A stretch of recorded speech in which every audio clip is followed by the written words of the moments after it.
So it's 9:21 p.m. and I'm just getting back from my IOP meeting, which is 3 hours of groups, intensive outpatient treatment services. Starts from 6 to 9, and I'm just getting back. On the way there, though, something hit me.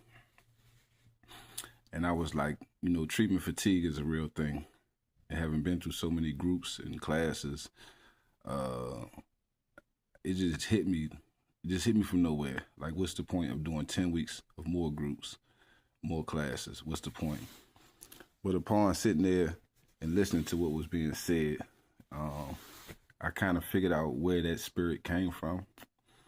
See, earlier today, I had did something that was outside of myself and outside of God.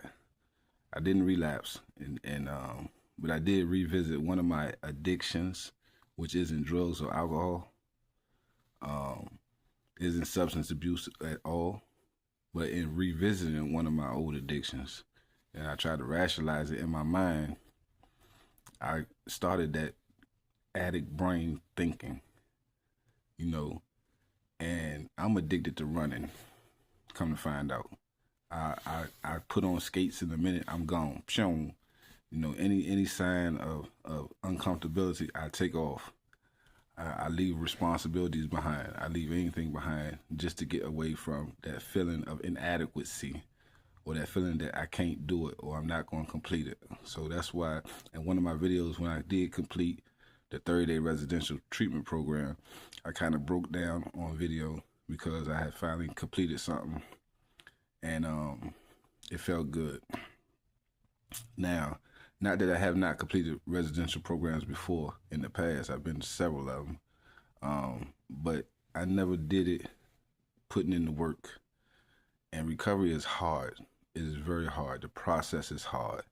The one thing I can depend on in this world is drugs, because I know that once I smoke K2, I'm going to pass out. I'm going to get some sleep.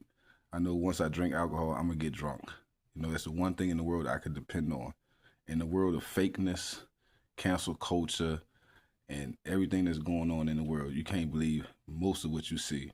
I've just learned how to use AI, and listen, I could take this picture right now, I could take this photo and make me look like, 1,000% better, but nothing is real. So the one thing I can depend on, I now have to take it out of my life. But we do recover, and more will be revealed. I'm still in the fight, y'all. Pray for me.